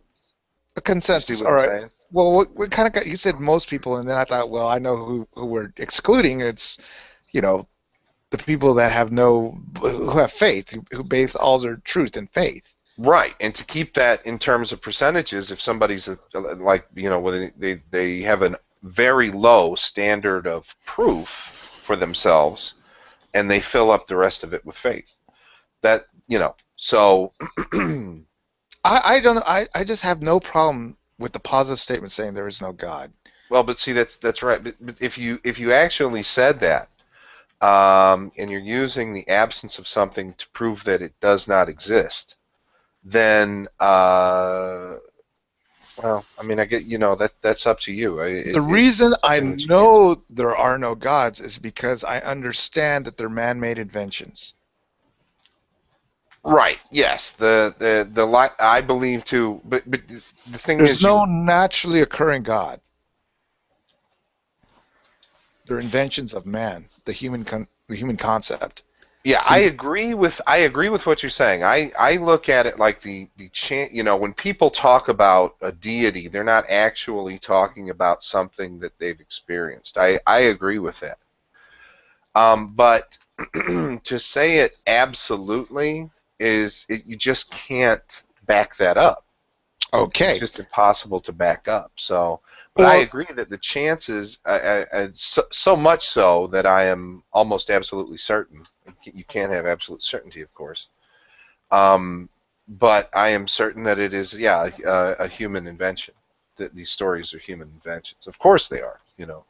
Right. Well, okay. I'll go around with that. Oh, thank you, Fabio, for that link. Thank you. Fabio, positive assertions. I mean, do you feel totally uncovered to offer them when they're based scientifically? Total positive assertions you feel uninhibited to give when they're based in scientific fact. Well, I can be. Sorry. I'm sorry. Go ahead, Fabio. I'm sorry for interrupting. No, it's okay. I was still thinking, so if you want to go ahead, please do. But Bunto, that's what I just said. See, science only disproves things. So you make an observation of something in our reality. You wouldn't even be able to get to that point with science because you're not going to observe God. You're going to observe some kind of phenomenon, or you might observe witness testimony that depicts some phenomenon. But you're not even going to get to the point where science can even begin to evaluate it because there is nothing in our reality to evaluate, to make the observation on. But science, you have to make initially the observation, and then you form a question. Why does this occur? In a very loose way. I can understand, Eric. You create a hypothesis, and then you attempt to disprove that hypothesis. I can see that, Eric. But the thing is, that puts science at a disadvantage. Can you not see that? No, because it's just like Bigfoot. You don't have the phenomenon to observe to start out with to disprove. You see what I mean? It doesn't actually put it at a disadvantage because there is evidence insufficient to support a conclusion. That any theistic claim is true. Okay. You see what I mean? I can see that, Fabio. Yeah. Your take? I'm quite confused by your question because you're talking about science. What science says. If I can make a positive assertion on something scientific. Right. Because so we are scratching the old theistic things aside because we're not talking about that. I can make a positive claim on what is the state of science on a particular phenomena at this point. I've seen no problems in that. Having said that, it's like saying, I am positive that right now this is what we know. Right. Okay, but the reason that's pretty much it. I mean, it's not the point of science to make a positive claim forever, on something. Okay, that's it. Nothing. It's unchangeable. It's a of course. I can see it because we could always invent an artificial God. Okay, so but sorry. What I was going to say is that to me it almost sounds like science is at a disadvantage because the theist says, well, this is true, and then science says, well, I can't play until some of that unreality I can observe. here's Yeah, but where it's a disadvantage. But sorry, Pyong. I'll be no, go ahead. brief. It's a disadvantage, but it's a disadvantage on two different sports. And I mean, it's a disadvantage. You're making it a disadvantage in a field where science doesn't even get into. So yeah, Right. I mean, of course, I'd be disadvantaged. I mean, Carl Lewis will be disadvantage as a disadvantage against the Formula One car. Yeah, of course, yes. One Right. is running and the other one has got a 800 horsepower engine. Yeah, Right. it's a different sport. It's not the same context. So Pong? Well, what you're saying is, religion always claims to have the answer, and the answer is irrefutable, and it's unchanging. Okay, but that assertion, the unfalsifiable assertion, is outside of the realm of scientific endeavor. And from my perspective, an unfalsifiable assertion doesn't even constitute useful knowledge. Okay. The comparison between, yes, religion, they have an absolute claim that this is the reason why everything happens, and it's in my book, and if you need proof of it, well, that's in the book too. Okay, what has that led to? Not much. Sure. The application of the scientific method has led to practical applications that actually function. Predict So, the future, yeah. I'm sorry? Predict things. Science Well, can yes, predict things. it has predictive power, yes, but also it's actually led to achievements, Yes, I agree. developments. You see what I'm saying? So to say that religion has an advantage only in like a ridiculous G plus theistic hangout street fight bullshit, I mean, Okay. in our reality, it is not advantageous to simply describe away something as magic. Okay, so, okay, let's go ahead and fix this. This won't take but a minute, all right? I'm in Nadia's Hangout, 9 other theists. The theist is going to go on a 15-minute exposition of God, how it's real. And within the first 10 seconds, I wait for the cadence. I say, there is no God. That person says, what's your proof? And I say, science. Okay, so what did I do wrong there? you're mixing context. I know, I Yeah, understand that. That's yeah, exactly what your point was, Fabio. yeah. You're using a tool in order to disprove an entity, and that tool has never been meant to be used to prove or disprove that entity. The unreal. So it's like me saying that number 2 smells of roses. It is pointless, you see. I mean, there are two claims. They make sense, but if you mix them together and you put it in the same context, it makes no sense. We'll just have to live with that. I guess that's just what we have to, live with. What do you think, Eric? Well, Live just with like it? I said, but I agree with Fabio. But like I said before, science really can have no position on that because it is an unfalsifiable claim. It's an These guys, unfalsifiable claim with no observation. Yeah, just because they misunderstand the scientific method doesn't mean I do. And so I would never say that there is no God because science. well, I mean, it is. It's applicable. No, because like I say, it's an unfalsifiable claim. Okay, space Like I say, aliens go come ahead. from another part of our galaxy. Come here, we, can do a dialogue with these space aliens and ask us what is God. Mhm. So I can say, scientifically, there's no such thing as God. See what I mean? Could I not use science to explain the concept to the aliens that there's nothing to it? No, I think the best you could say is that, according to the science that we know of, we don't see any manifestation of God. We cannot disprove it. So that's the only fair thing you can say, if you want to go with science. But again, it's the wrong tool for the wrong job. So.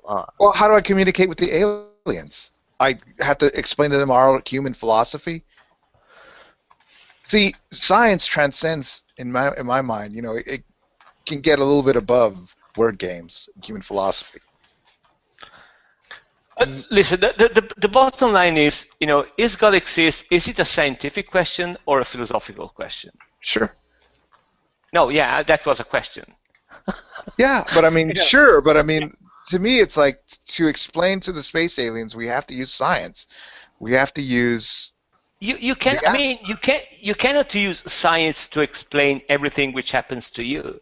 I mean, can you use science in order for you to explain to the alien why you married that woman or man or whatever the hell you're going to marry? Yes. You can. Yes, you can Jesus. explain neural chemistry in a scientific way. Why you choose that woman instead of the other? Yeah, I don't agree with that, Bunto. I mean, I think it's plausible. I think that Pyong is a lawyer. Is going to have a massive day, when he's going to, to go with your divorce. Could we not explain at least the mechanics of love?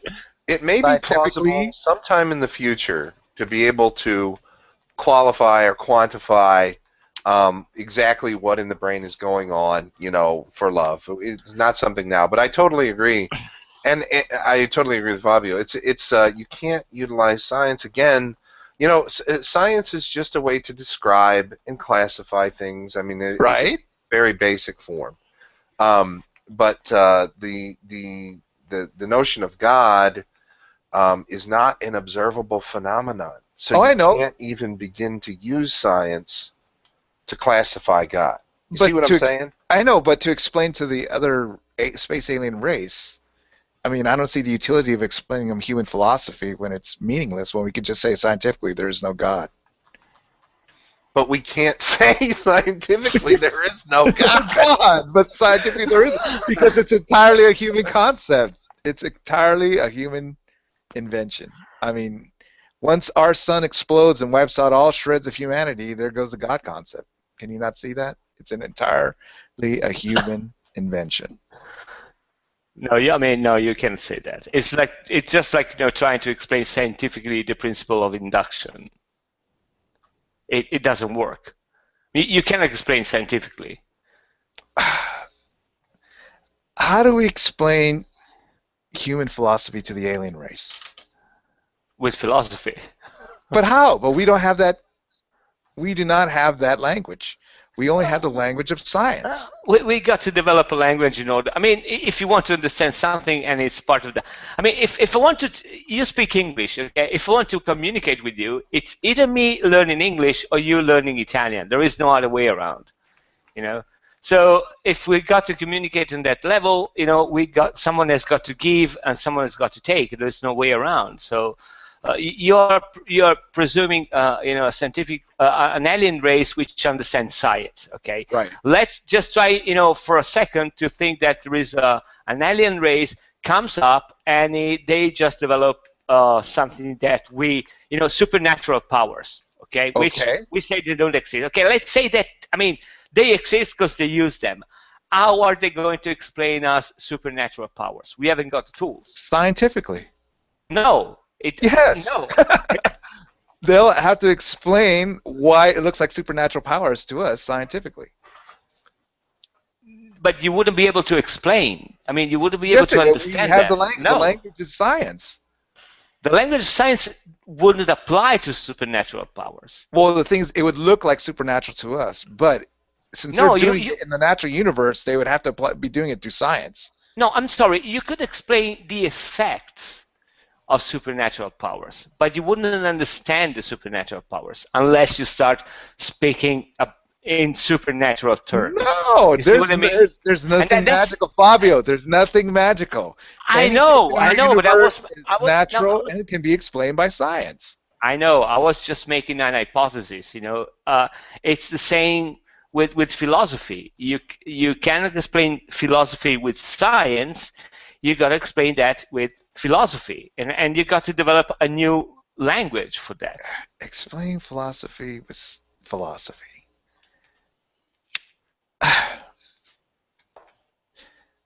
What do you think, Pyong? Am I like missing it completely? Oh yeah. Yeah. There's only so much utility in science that has gotten us this far. And the real magic is in philosophy. No, No, I no, don't no, think no, so. no, no Philosopher is a way. precursor. Yeah, no, there's I just think that you've got a characterization that is stuck in your head, and you're trying to make it fit into it's a square peg going into a round hole. It's not going to work. So yeah, probably just drop that one. Well, I mean, I want to understand it. I don't want to drop it. I want to understand it. Well, Bunto, I've explained it. Philosophy Fabio's is. explained it as well. So, sorry, do you think, Bunto, sorry, do you think that all the tourists that go to the Louvre every year, there is, there was a name for that. It's well, okay, eventually it The will come museum. to my mind. No, there is an effect for what I was going to say. I mean, there is people which go to see, statues and paintings, and they literally start crying. Okay. Okay. Do you think that a scientific explanation is going to paint the whole picture of why those people really feel something, towards a painting or a statue? That's a good point. It could, only to a point. I mean, there is art there. There's expression. But there also could be a scientific basis of why the people cry. No. I'm not saying that. I'm just saying mine was a different question. Do you think that you can explain the whole picture? Holistically, with science alone. The whole phenomena just with science. Why I feel so many powerful emotions watching at one painting and not the other. Yes.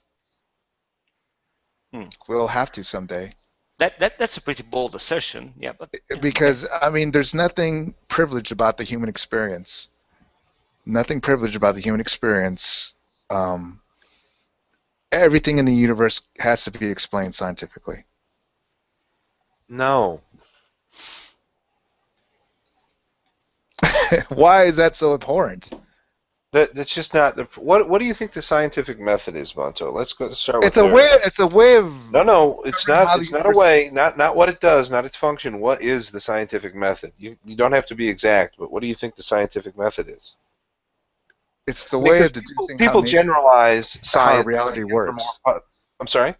It's a way of deducing how our reality works. No. No. No. No. What is the scientific method? Do you know? Are you familiar with the scientific method? It's a methodology to deduce how our natural. Not what it does, not its function. Okay. Not its subjective function. What is it? Subjective function. That is the function of the scientific method. Now, I'm not asking what the function is. What do you know? What the scientific method is? Okay, I give up. I mean, it's eluding me. I explained it a little earlier. You observe something, you develop a question. Okay?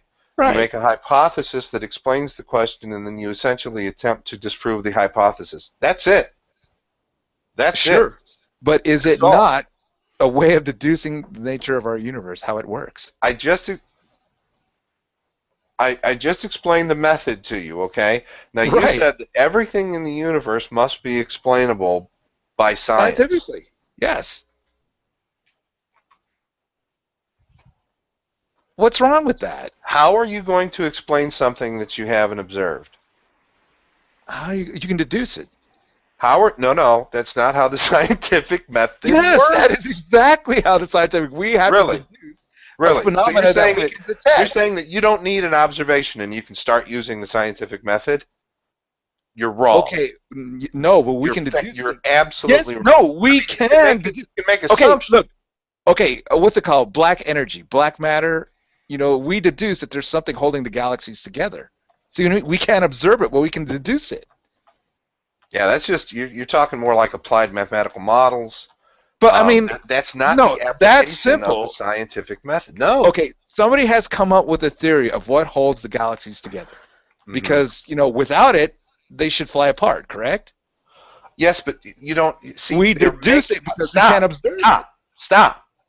They're making an observation of our reality.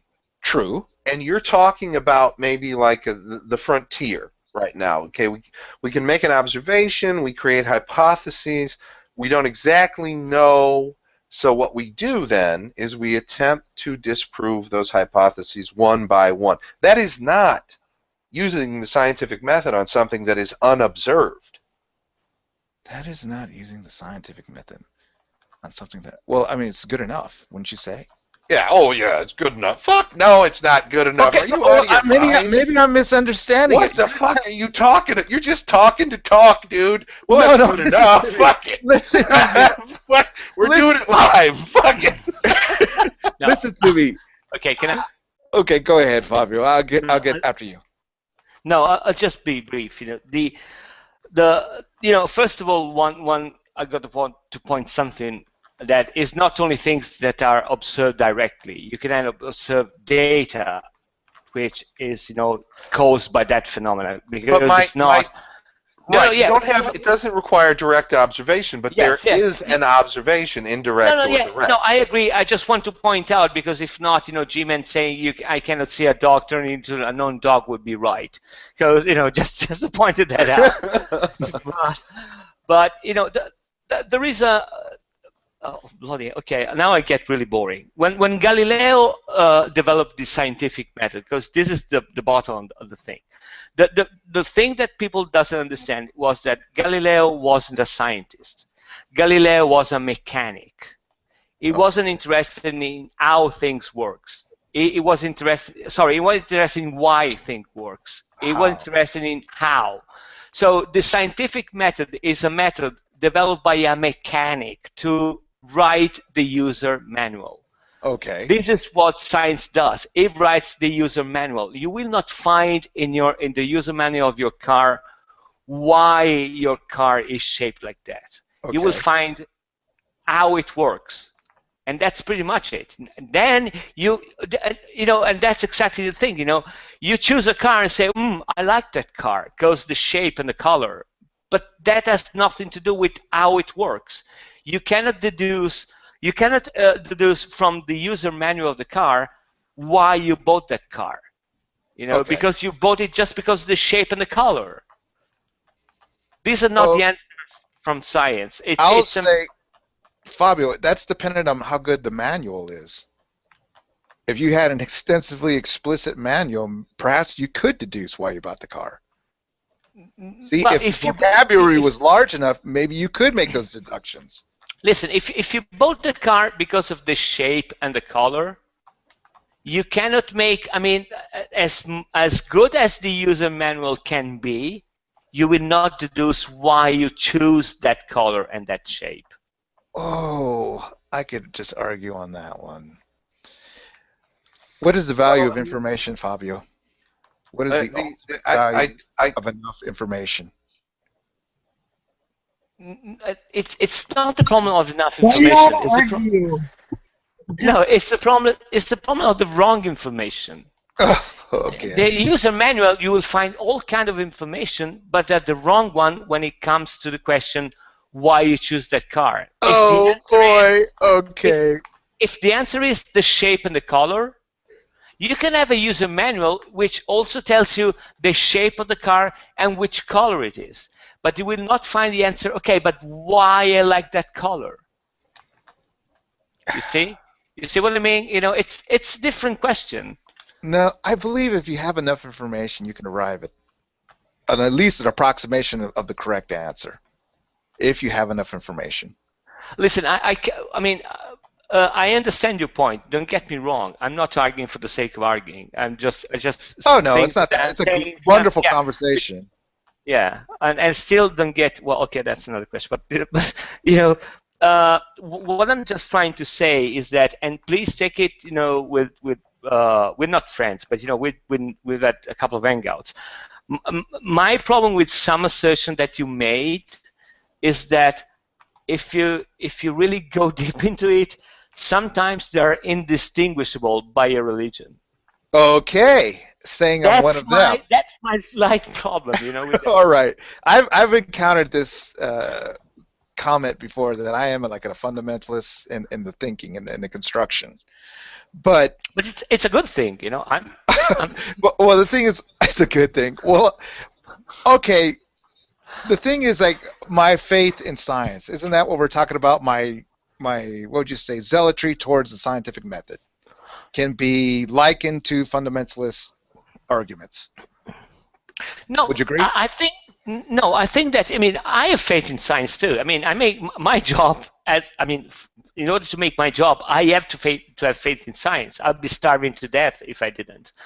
But it's recognizing that it's a tool that it's shaped for one job and not for the other. You see what I mean? And again, I'm not saying that I'm right and you're wrong. I'm just expressing my observation. Yes. It. Yeah. Okay. My preference is for things that are not obfuscated by word games. Okay, by philosophy, theology, and mysticism. If they go into philosophy, I feel like I'd rather stand next to science and what it has proved. Does that kind of make sense to you? As far as no, it makes a lot of sense. No. To learn the language of theology, to learn the language of studying scripture, to learn philosophy, to me it's like, well, science has proved itself. No, listen, it makes a lot of sense, but let me tell you that I am what I'm. If you can think something which is as far up away from philosophy, that's me. Okay, I have no idea what they're talking about, even when I'm saying philosophy.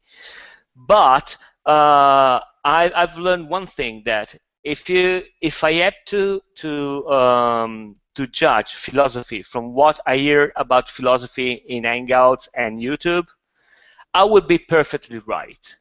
The problem is that most of the times that, I used to think that philosophy was a pile of shit, literally a pile of shit. Then I've heard some guys which are really good philosophers that they can explain to you what exactly it is. And I've got, well, I won't say an epiphany, but I've changed my mind on that. So sometimes it's just a bad teacher, it makes you hate the subject. Very good. I'm not saying it's your case, don't get me wrong. Well, okay, let me ask Pyong. Pyong, is that my case? I have to have a more sophisticated argument, dabbling a bit in philosophy. Do you need a more sophisticated argument dabbling a bit in philosophy? Instead of just saying, there is no God, how do you prove it? I'm just saying science and just shutting up at that point. I have to come up with the philosophical basis. No, well, philosophy can never prove anything in our reality. So that's just all there is to it. I agree with Fabio. I've had instructors in philosophy. As a matter of fact, I was studying philosophy at university early, before I recognized that those guys never get any jobs. But money trumps all philosophy. But no, I really enjoyed it. I had a lot of great instructors. They taught me a lot of great sophistic things. But no, I wouldn't. My position with what we were talking about specifically was on a single issue, on a single point that we were making. That you said there was no God, and then because of science. So, but no, I don't think that it's necessary to go into philosophy. And from what I've seen on these hangouts, when people get into isms, they get into this ism circuit, materialism, where they, materialism, cannibalism, all this stuff, and they're talking this big train. I had a good friend who had a graduate degree in philosophy. He never said any of that shit. I mean, we just talked in a colloquial way. 5 centimeters anybody could. I'm sorry? 5 centimeters off the ground, not 400 miles high. Right, and we talked about things naturally, and just like Fabio was saying, it was very pleasant. We just talked about concepts and ideas, and it really, when you were talking about obfuscating a point, the stuff that I've heard on Google Hangouts, most of it seems like they're just deflecting, obfuscating, saying terms that really don't add to the conversation much. So, do I think you should include philosophy?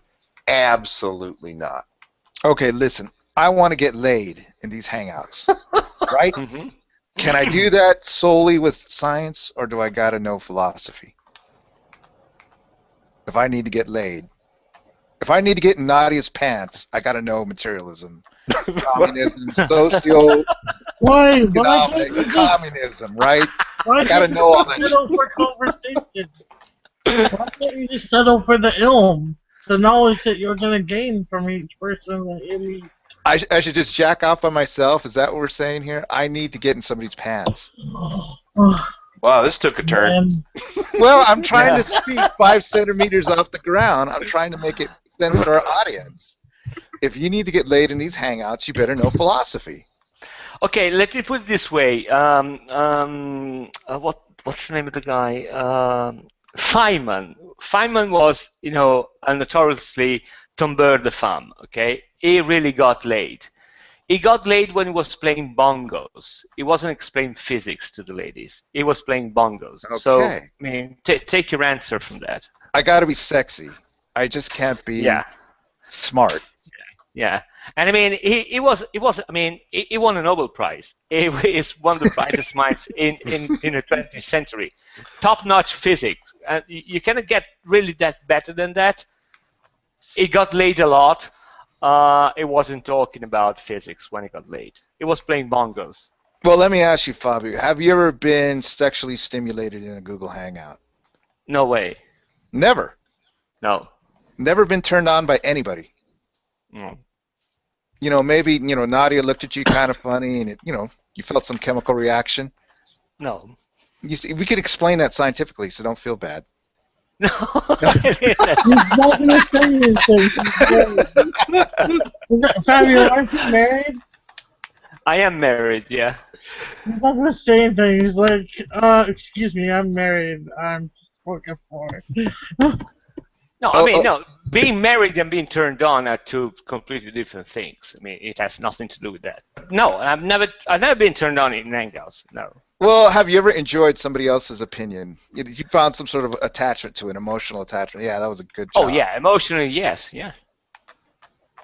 Eric, any sort of sexual titillation? Nope, not me.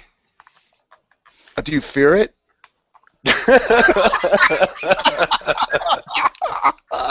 Oh, I love it.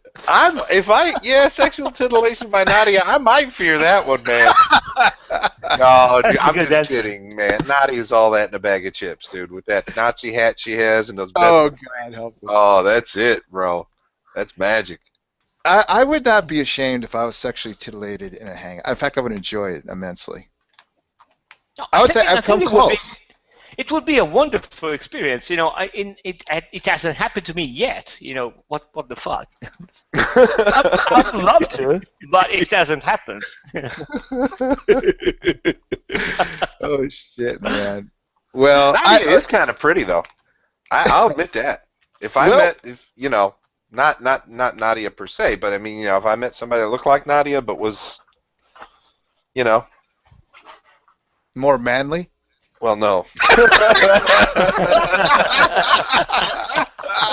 Oh shit, man! But come on, Nadia's pretty, right? Am I alone here? I find her very attractive. If we would get hitched, married, I would not mind it at all. I'd be very proud to be her husband. Well, guys, unfortunately, I gotta go. I'll stop the hangout here, and then maybe I'll have another one later on. But this is a very intriguing subject. What are the limits of my scientific view and science itself? Can we just explain things solely in science, or do I have to start sexing myself up with philosophy? Okay, listen. That's a question. Before you leave, what possessed you? What can a man? Oh, hold on a second. Yeah, motherfucker. Okay, what possessed you to have Gugam as an avatar? Well, I mean, I've always loved comics growing up.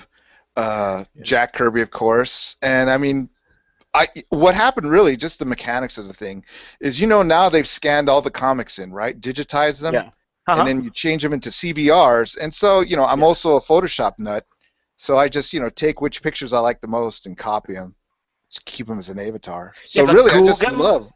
Yeah. Well, the big mouth. The big mouth open and the person screaming eye. I mean, that's why I love that. Yeah. Was that the first person that asked you that?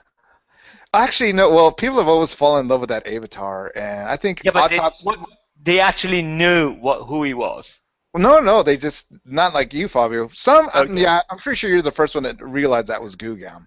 But Oh, you yeah. know, other The people, song oh, of that's Gum. yeah, gum, Yeah, goom. But Autopsy is the one That's that was. only because you were fucking old. That's Yes, why. we are fucking old. Yeah. You I'm were turning young. 50 this year, lady. So Me yeah. too. There you go. April 24th, 1965. No, yeah, you're older than me. I'm 26th of June. So yeah. 26th of June. Yeah. Well, I mean, what can you do? Get old and go to Hangouts and try to get a hand job. Yeah. I love you guys. I'll see you guys. Thanks for the hangout. Have a good day. Bye. Take care. Bye-bye. Bye.